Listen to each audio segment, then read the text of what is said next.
Yeah, superstar Atomy Sifa ni wenyu hapa.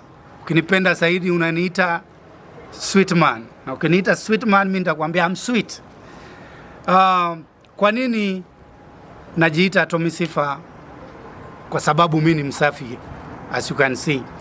Mimi nilizaliwa Homa Bay County kwenye kijiji ndogo imejulikana kama Karachuonyo karibu na Kindu Bay.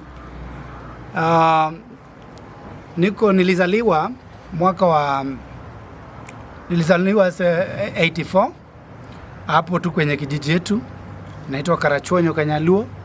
Nilianza muziki, bahati mbaya nilipoteza wazazi nikiwa mdogo. Hapo ndio nilianza kuteseka, niliteseka sana. Kwa nachungia watu ng'ombe. Kutoka hapo nikaenda kufanya kazi ya uvuvi for 5 years. Nikitoka hapo maisha ilikuja ikanilemea kwa sababu karibu nikufe huko kiziwani. Hiyo siku tulienda kufanya kazi ya uvuvi, ilikuwa usiku moja. Kuna upepo ilikuja sana, kubwa sana. Karibu tukufe baharini wenye tulienda kuvua samaki hiyo siku. Ilikuwa kitu kama saa 6 za usiku. Sasa venye niliona hivyo nikasema hapana, yenyewe Mungu anasaidia mwenye anajisaidia peke yake. Decide kutoka huko baharini, nikakuja nikakuwa sasa street boy for 2 years in Homa Bay Town. Nilikuwa hapo ndio sasa wakati Julie ametoa dunia mbaya, ndio nilienda hapo penye anacheza. Alikuwa anacheza kwenye bar nyingine ilikuwa inaitwa Mago Bar Homa Bay. Wenye wanakaa Homa Bay wanajua Mago ni gani. Alafu sasa hapo ndio nilienda by that time Mungu alishani bariki na talent ya kucheza. Nilikuwa mcheza show mzuri kabisa. Sasa hapo ndio niliingia. Kwa vile wewe unaelewa maisha ya uchokorani, nilikuwa mchafu sana. Nilianza kubembeleza kwenye geti jioni ya saa 1 mpaka saa 9 asubuhi ndio nikafunguliwa. Wakati niliingia hapo nilikuwa nimeketi karibu na wenzangu hapo. Nikauliza hata mtu kama mimi anaweza dance. Nikadance nyimbo ya kwanza, watu wote wakageuka wananiangalia. Kutokea hapo Princess Julie akasimamisha muziki, akaniuliza kwetu ni wapi, mimi ni nani. Nikamwambia, akaniuliza unavuta bangi? Nikamwambia hapana. Unakunywa pombe? Hapana. Unacheza hivi tu? Nikamwambia situmii vitu yote mbaya. Maana unajua, unaelewa kama mtu ni mchafu, uko na hiyo maisha ya uchokora, lazima watu wakujaji. Sasa hivyo kuna hizo enzi, kuna wakati kuna msichana danza mkali sana alikuwa anatoka game Asumbi, alikuwa anaitwa Kinyi Nyarasumbi. Customer wali insist tupambanishwe na Kinyi. Tukapambanishwa. Nilicheza mazezi, unajua tu njaa. Nilicheza mpaka nikachukua namba 1. Wakaniahidi kunichukua. Wakati huo nikafikiria shida zangu sasa zimeisha juu nimeingia bendi, sasa nitakuwa msanii kama wengine.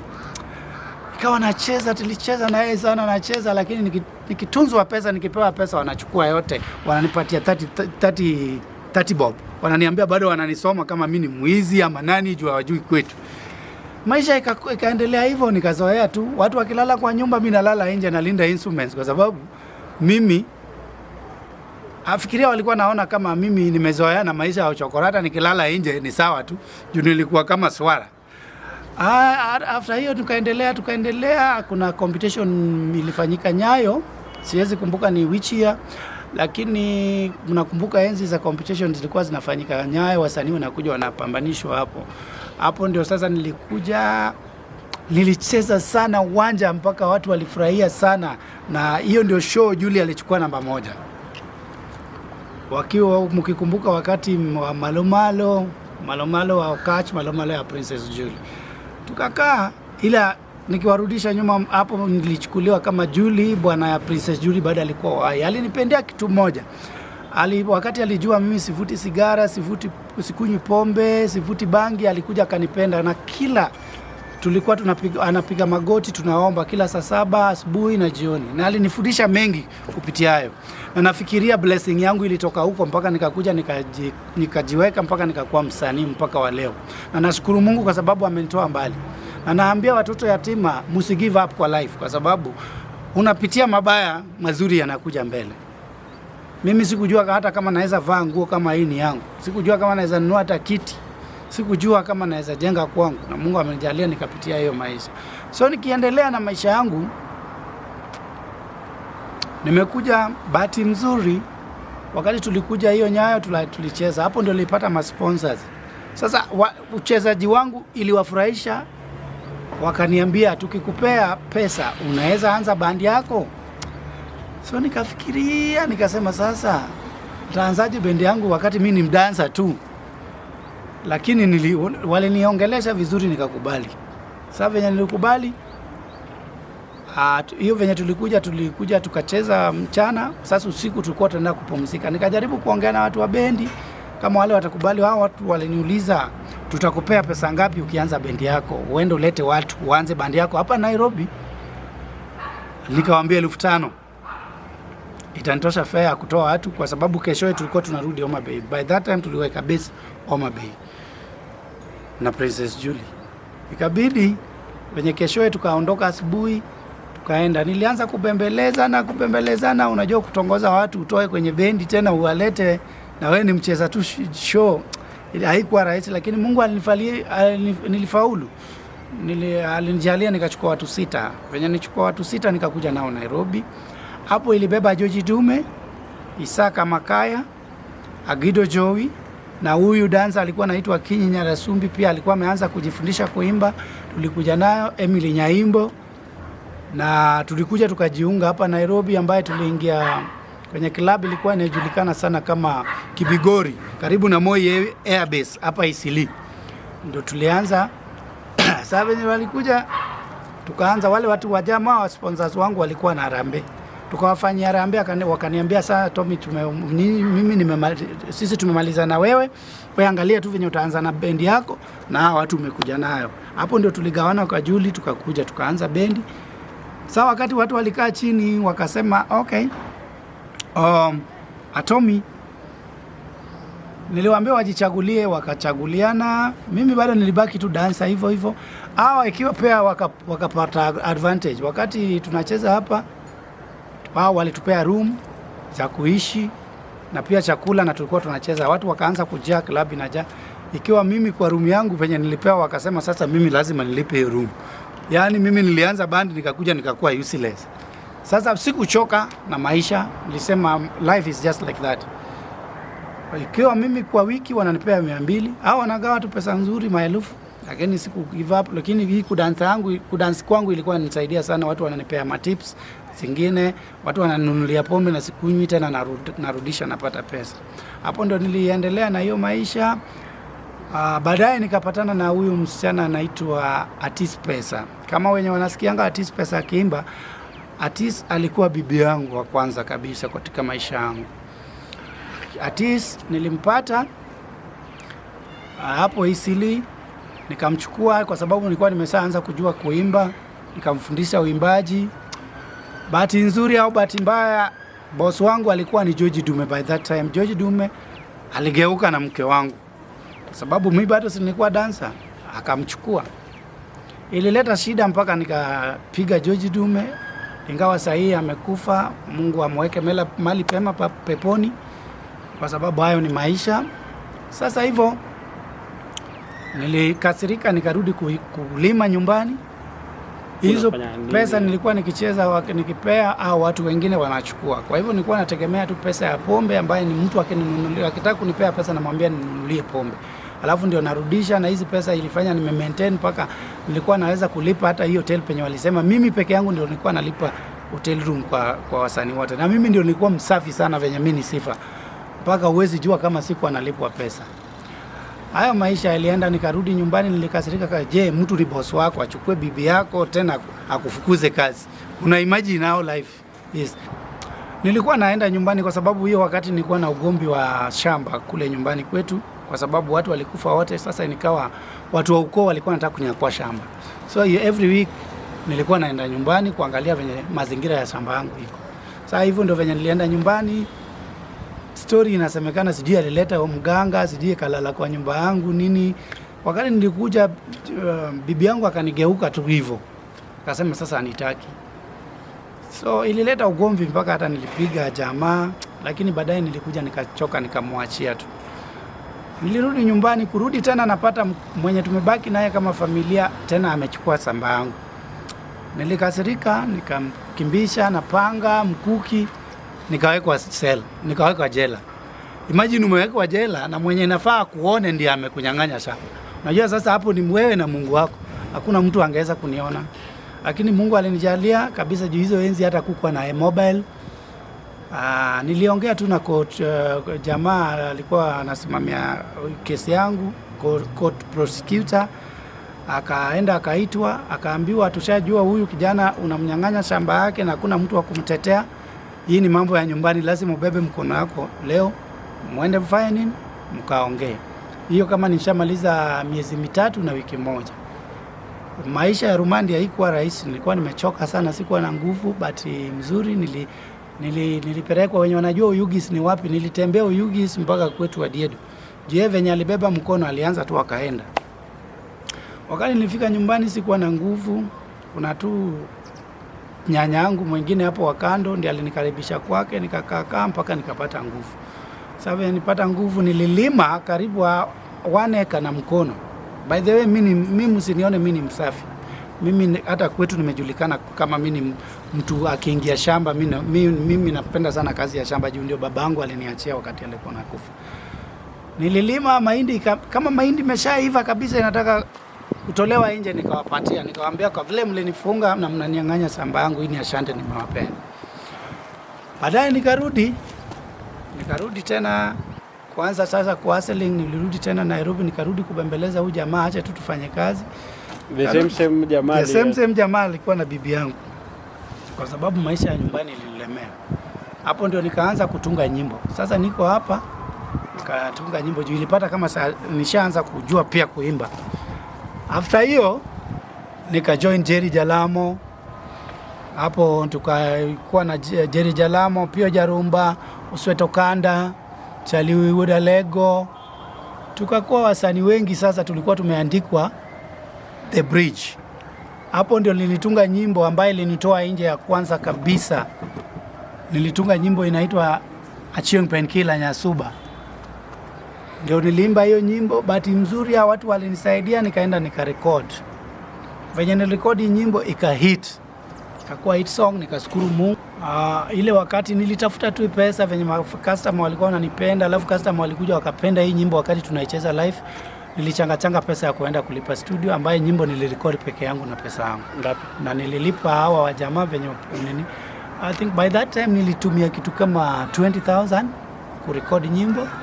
Kuna wenye niliwalipa kwenye wale kubali tu kwenda kunisaidia kuimba wakati wa mazoezi. Bahati mzuri hiyo nyimbo ilitoka vizuri. Lakini ile wakati unajua muziki nilitoa peke yangu, tena nikampa producer. So producer ndiye alikuwa na benefit. Mimi nilipata tu jina kwa hiyo muziki. Kwa sababu nilikuwa naimba, sasa singepata nafasi pia kwenda kuuza muziki. Hapo ndio maisha iliendelea hivyo. Baadaye nikatoa tena muziki ilijulikana kama Sweetheart Nyathima Dwaro Semeji. Bahati mzuri tena ikahit. Sasa ndio producer mwingine akanichukua, na alikuwa anaitwa Salom Production, ni Mkikuyu. Akaanza kunirecord muziki zangu. Baada ya hiyo nikaimba volume nyingine ilikuwa imejulikana kama Ukimwi Negojaterm. Hapo ndio niliimba ukimwi. Kama wale watu wa nyumbani wale wanapenda kuridhi, yani bibi bwana ya mtu amekufa tayari ushaingia kwa hiyo nyumba. Niliimba kama funzo pia, ile hit ilifanya vizuri.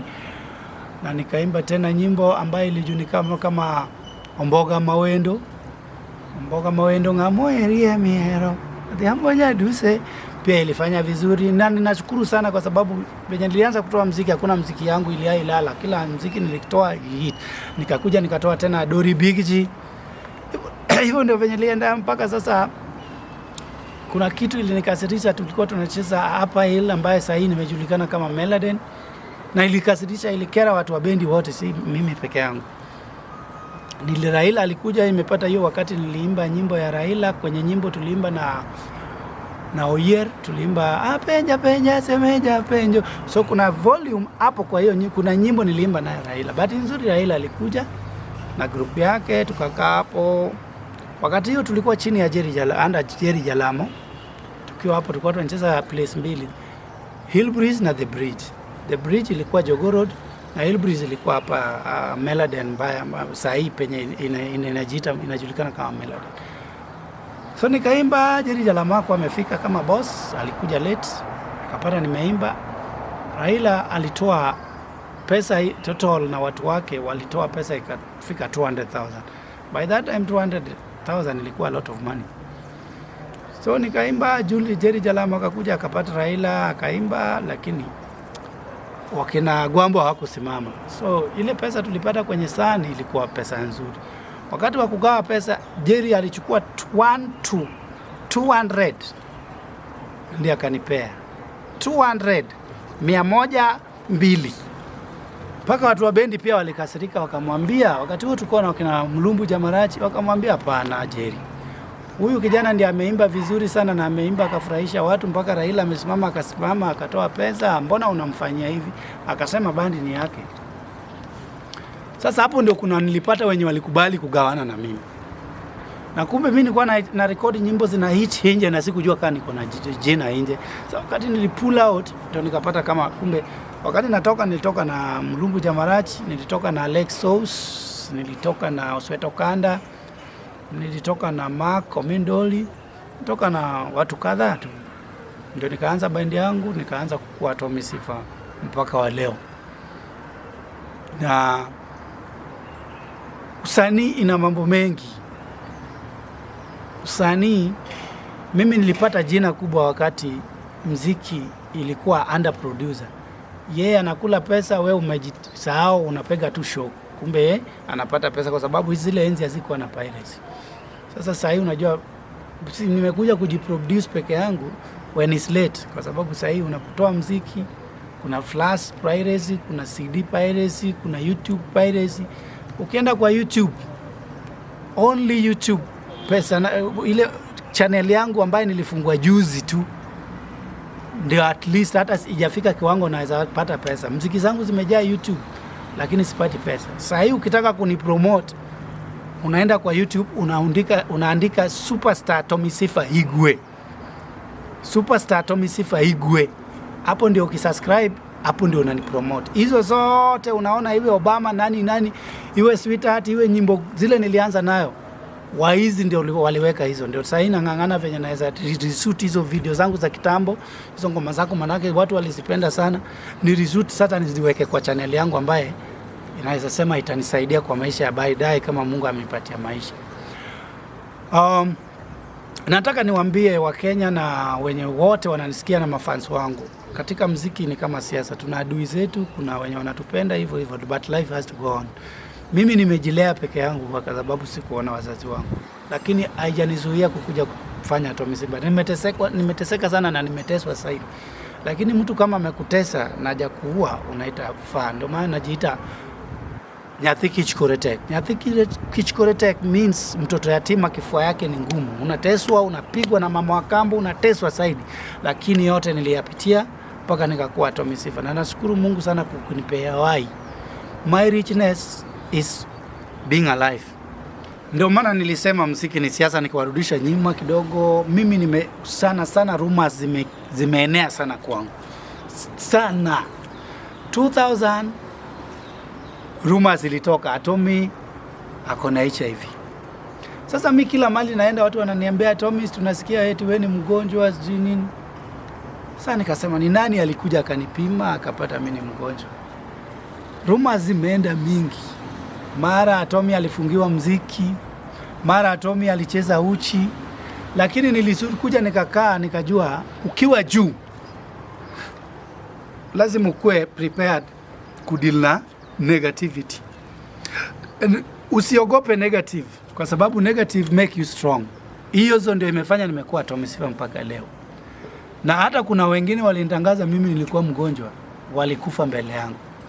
Na mimi najijua kabisa, mimi najua hali yangu na najua kila kitu kwangu. Kwa hivyo nimedeal sana katika maisha yangu. Unaona ile umeshatoka maisha ya uchokora, ya kujilea peke yako, unaelewa hiyo penye ni hard. Kwetu hakuko hata na boma. Ukishajijenga jina, umeshakuwa juu kidogo, mtu anaanza kukutangaza kinjia ingine mpaka unashindwa hii sasa ni maisha gani. Kwa hivyo kwa vile niliteseka, nilichukua tu nikameza. kwa sababu kuna maneno kama una roho unapata umejinyonga. Lakini mimi nilikumbuka malitoka, nikasema wacha nikuwe strong, na ni Mungu amekuwa akiniguide na niko na hiyo kitu imenisaidia, hata imenisumbua sana hata katika ndoa, kwa sababu wenye watu wangu walikufa wote. Nikichukua msichana nikipeleka nyumbani, watu wanamwambia huyo watu wao walikufa wote, wewe ndio utakaa, hata wewe utakufa. Kwa hivyo hiyo kitu ilifanya sana wasichana waliniacha. Nyumba kwangu wa kwanza, wasichana walijaribu kuniacha sana. Juu mimi nilikuwa naona the best woman, ukitaka kuoa peleka msichana nyumbani kwanza, hata kama mtakuja town, lakini ajue. Na babangu pia kabla akufe aliniambia, ukipata msichana muonyeshe nyumbani. Msichana wa kuishi ataishi na wewe hata kama mko nyumbani, kwa sababu ukimuonyesha town, ukimuonyesha chips, ukimuonyesha maisha ya juu, siku ile umekufa, labda atakuja kwenye matanga yako na baadaye atajifunga ataenda. Lakini ukianza naye chini kwa jambi, uende umuonyeshe town, baadaye ataishi na wewe. Sasa mimi nilisema kwetu ni kwetu. Kuna msichana hata nilichukua kama bado sina boma, tulikuwa tunalala tu kwenye majirani. Pia aliniacha juu aliambiwa, siku ile utajengewa hapo nyumbani ndio utakufa. Kwa hivyo nimepitia mengi sana. Na Mungu, nataka kila mtu unavyofanya kila kitu amini Mungu yupo. Na mziki sio sin, sababu lazima niseme ukweli, msema ukweli ni mpenzi wa Mungu. Hakuniacha eti tumekosana. Ni ile mtu anakuacha, akifika kule anaenda na kupigia simu, bwana wangu nimekumiss. Na unamwambia nini ilikutoa? Anasema maneno ya watu, hata nilipewa mpaka fare. Niliambia hapo watu wanakufa tu, nikikaa nitakufa. Sasa niliogopa kukufa.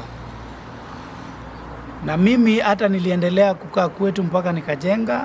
Hata sasa niko na nyumba mzuri sana ya kwa kuona. Na mimi naona maybe Mungu ndiye alipanga mimi ndio nitajinua kwetu juu.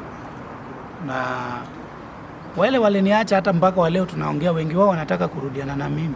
Lakini mimi ndio nawaambia, kama mulinitoroka, kuna wengine walinitoroka hata kama sijakuwa msanii, sijakuwa Atomy Sifa. Hakuna kitu kizuri imefanyika na maisha yangu tena arudi, kwa sababu ilichomtoa bado itamtoa tu. So life has to go on. So mpaka wa leo niko na ndoa yangu bado inasumbuliwa na hizo maudaku za nyumbani penye watu wanakufa. Sasa unapata msichana ukimwambia story ya nyumbani bado analenga, kwa sababu anaona yenyewe aliambiwa watu wamekufa, na watu wanaona babu yangu amekufa, uncles wangu amekufa, nyanya yangu amekufa, kila mtu alikufa. Mpaka sina mtu, nibaki hivi venye mnaniona. Mpaka wa leo niko hivi. Wakati watu wanaongea juu yangu vibaya, saa zingine mimi naangalia mtu simmalizi. Yeye alilelewa vizuri, yeye alipata masomo, yeye alipitia maisha mazuri, hajaona shida. Haja aikaa chini na Atomy Sifa juu Atomy Sifa ni nani. Yeye anajaja Atomy Sifa, yeye Atomy Sifa ni mrasta, Atomy Sifa sijui amepaka mafuta, sijui Atomy. Mimi inafanijipende kabisa, kwa sababu niliteseka sana. Ndio maana nikifikiria na vaa vizuri na ng'ara vizuri, kwa sababu hii ni mimi na ni mimi, na nitakufa. Hii ndio mwili nitazikwa nayo. Sitazikwa na wewe, sitazikwa na mengine. Hii ndio nitakufa nayo. Hii mwili yangu ndio mama yangu, ndio baba yangu, ndio kila kitu. So I can do anything. Kitu siwezi fanya peke yake ni kitu ina destroy life yangu, kama kuvuta bangi, kunywa pombe, kulewa ovyo ovyo, ama kulala na wasichana ovyo ovyo. Kwa sababu tangu waanze kunitangaza vibaya, I'm still strong as you can see. Bado mimi ni Atomy Sifa. Kwa hivyo naambia watu msiogope negative. Negative inafanya wenye wako wamekujua, hata kama anakujua kwa negative, lakini watu wanakujua. Na saa zingine mimi napenda kurisk kusema ukweli. Kama wewe unafanya vibaya, uwe nani nitakwambia. Kama ni kwa njia ya muziki, kwa sababu lazima saa zingine tuambiane ukweli. Kama saa hii ukitaka kuona muziki yangu, tafadhali, nimesema latest yangu volume 22 iko hapo. Nimeimba President Magufuli, nimeimba Agwambo, nimeimba na nyimbo zingine za kawaida kama za mapenzi. Ukivisit channel yangu imeandikwa Superstar Atomy Sifa Igwe. Mimi hata hapa Kenya kwetu nimeshaona shida sana. Kuna wakati kuna nyimbo, kwa sababu saa Sasa hii tuko na president ambaye anaitwa Uhuru Muigai Kenyatta. Niliimba President Uhuru, ila vitu niliimba zote niliandikiwa kutoka Ikulu, kwa sababu siasa is a dirty game. So venye niliimba hiyo nyimbo iliniletea shida, mpaka ilifanya nikalusi vitu zangu mingi, mpaka na duka yangu. Juu kwa muonekano wa wengine waliona nimetukana baba, waliona nimetukana Raila. Na unajua sisi Wajaluo tunakuanga na hasira ya haraka. Nilitafutwa kabisa karibu ni uwawe. Bahati nzuri Mungu aliniokoa. Nilikimbia nikaenda exile Tanzania. Lakini mimi nataka niwaambie ukweli, mimi sikutukana Raila. Niliimba vitu niliandikiwa, ila niliimba negative about baba. Lakini matusi, hata ukiweka hiyo muziki usikie eti alitukana baba, hivi hakuna. Ni venye tu sisi tunapenda kubeba maneno kama moto na nyasi. Lakini imefanya nimelearn mingi, kwa sababu people learn from their mistakes. Lakini mimi nataka niwaambie watu, Kenya hakuna boundary. Kwa sababu Kenya ingekuwa boundary ya Wakikuyu na Wajaluo ama president na mwingine, sasa hii baba angekuwa anafanya kazi na Raila. Kwa hivyo sababu mimi nasema, nataka niambie wa Kenya, si lazima campaign, lazima tuuane, tupunguane, tufanye nini. Tuchukue normal kama other countries. Kama umeona kura yako itakupea vita, acha kupiga kura. Kaa nyumbani. Na ukienda kuchagua mtu unampenda, si eti akishindwa ama ameshinda unaanza vita. Ya nini? Unaniua. Kwetu mimi ni Atomy Sifa moja. Hakuna Atomy Sifa mwingine. Na wale wameenda wakinokach Musa Juma pia hawezi rudi. Na hii muziki si kipaji ya kila mtu. Utapata Siaya, utapata wasanii unahesabu. Ukipata Nyanza hivyo hivyo, Kikuyu ni hivyo. Moja ndio watu wanajua. Kwa hivyo mimi naambia Wakenya tupendane. Tupendane, chuki mingi, siasa mbaya tuachane nayo. Kwa sababu hao watu wanatugonganisha, tunapiga. Hata mungeniua ningekufa, yes. Lakini Raila na Uhuru sahii wangekuwa wanakula kwa san moja. Na Atomy mmemlose. Party yangu nani atakuwa na play? Hakuna. Kwa hivyo tupendane. Haya, kuna kingine imewaza sana watu eti Atomy ametoa tint. Ametoa tint. Tint nimetoa kwa sababu ni maisha yangu. Kila nyani ana njaro zake. Na watu wengi wametoa tint. Ukienda Kofia ametoa tint. Feregola ametoa tint. Falipupa ametoa tint. Watu wametoa tint. Hata hapa Kenya watu wametoa tint. Hata wasanii wengi sana, hata New York wametoa tint. Hata wa Jamaica wametoa tint. Kwa hivyo hiyo ni life. Mimi ni msanii, I have to look good, I have to ng'aa. Siwezi nyonga tai kama wewe unaenda ofisi. Wewe ulienda ukasoma lugha ya wazungu na ulipigwa kabisa, ndio ukasika lugha ya wazungu. Sasa hivi mnaona mnakubali sana nyimbo za nini, naona zinauzwa sana hapa Kenya na broken English. Juu wanaongeza na lugha yao wa Nigeria. Na mnawapenda sana. So wengine juzi Atomy Sifa juu kuongea Kizungu. Niongee Kizungu, wazungu waongee nini, na hiyo ni lugha yao. Weka language yako ikuwe international, because that is you. Kizungu tulianza kufundishwa tu A, B, C, D. Lakini lugha ile mama anakuongelesha ni gani? Sasa ndio maana tumepoteza watoto wetu. Unaona ukienda nyumbani mtoto ajui hata lugha ya mama ni nani, ajui ng'ombe ni nani kwa Kijaluo. Be you, yani represent yourself. Kama wewe ni Mjaluo, kubali kukua proud. Me am a very very proud man kukua Mjaluo, kwa sababu sisi ndio wazungu hao wa pili. Ukienda kwa maofisi kubwa Wajaluo, kwa sababu tuko na hii. Na mimi nilizaliwa na wisdom, kwa sababu mimi natunga nyimbo, siandiki, zinanikujia, naenda studio naimba. Kipaji kama hiyo ni wisdom. Na mnang'ang'ania Atomy hakusoma. Mimi sikusoma, mimi nilikuwa chokora. Wakati wazazi wako walikuwa hai, wangu walikufa. Ndio maana sikusoma. Sikusoma kwa sababu sikupata hiyo chance. Na mimi nakushinda kwa sababu nimejiajiri. Mimi sijaandikwa. Wewe unangoja misale mwisho wa mwezi. Mimi hata hujui naenda kuimba nini sasa. Kwa hivyo kila mtu Mungu amempea. Na nikiwauliza, nikiwaacha hii story, na nataka niwaambie kitu moja.